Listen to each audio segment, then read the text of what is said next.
सर्वमंगल मांगल्ये शिवे सर्वार्थ साधिके शरण्ये त्र्यंबके गौरी नारायणी नमोस्तुते।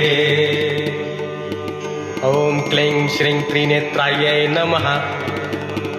चंद्रहासोज्ज्वलकरा शार्दूलबरवाहना कात्यायनी शुभं दद्यात् देवी दानवघातिनी।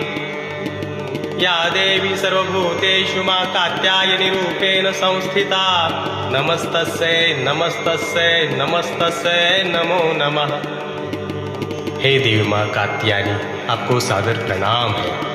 देवी माँ का स्वरूप अत्यंत चमकीला और भास्वर है। इनकी 4 भुजाएं हैं। दाएं हाथ अभय मुद्रा वर मुद्रा में है तथा बाएं हाथ में तलवार और कमल पुष्प सुशोभित है और वहाँ सिंह है। देवी माँ की उपासना से साधक को बड़ी सरलता से अर्थ